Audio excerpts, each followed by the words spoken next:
Welcome to the Belly to Belly podcast, where we explore in-person business-to-business marketing. This episode is brought to you by Meet, the company that helps international companies exhibit at U.S. trade shows. Check them out at meetroi.com. Let's maybe go on to talk about the term future advocates. You'd used this early in our conversation. So let's first start by defining what is a future advocate? What's that role or persona? So a future advocate knows you and has over time built up enough trust that they would talk to others about you in a favorable way. An advocate. So an advocate could be a customer, and because you've done the targeting so well in the beginning that they will be a great fit for your services, you're going to do a good job, they're going to get great results, and therefore they're going to advocate you to others. But actually in this network of people that haven't worked with you yet, or potentially will never work for you, but they are talking about you, and we do find that it takes time, but you start getting referrals from people who just kind of seen you around a bit, and that's where the people that we're gathering, we call them future advocates because we can't say that everybody's your advocate yet. It takes time. Some people will trust you immediately and some people could take years. So the future advocacy network is what we're building, but they've got to be a good fit in the first place. I think the biggest mistake that people make when it comes to their sales and their client retention is just working with the people that happen to need to buy something similar to your service at that time. And then because you haven't got enough in your pipeline, you don't say no to the business because you need money. And then you do an awful job, your team get demotivated, you might get a bad review, or something terrible, and it's a downward spiral that you end up on. And it all comes down to, has your account management team on client retention fed back to your sales prospecting team what makes a perfect client? And it's got to be joined up. And if you just sort of throw it out and see what sticks, you're just bringing problems all the way through your business.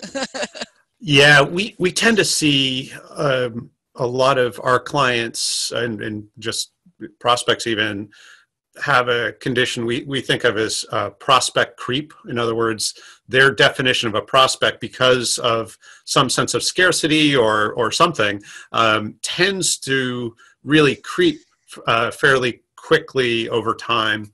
And we've kind of gotten very disciplined about saying, no, a prospect has only three qualities. They have a need, they have money, and they're urgent.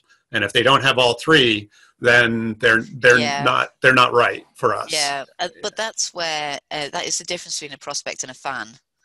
Yeah, totally. If you come out of the mindset of thinking that everybody you speak to needs to have an urgent need right now so you can sell to them, you just step back a bit and you're able to, Well, yeah, I mean, I would, by your definition, advocates, not only are potentially past customers or current customers, but they're also maybe associates or people, service providers that are complementary to what you do and all that or even competitors. Interesting. Yeah. Yeah. The market is usually big enough for a few of you, and actually you'll all have your strengths. And if you can advocate a competitor, I think that shows that you're really comfortable with what you're doing. You're not scared of competitors. I actually think that you can learn so much from competitors if you pick up, and it just brings the whole industry up. Yeah.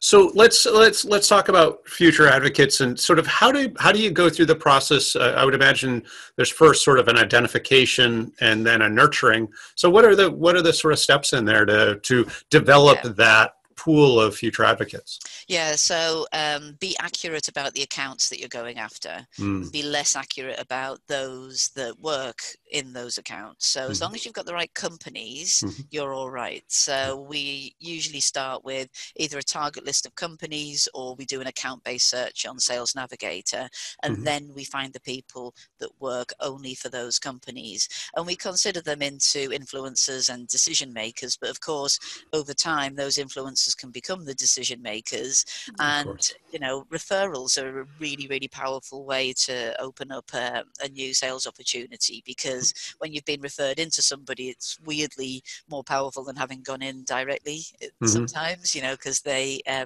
see that, if a colleague's saying you should check this out, then they will do that for the sake of their colleague, at least. So, we always go quite wide with the stakeholders, but tight on the companies.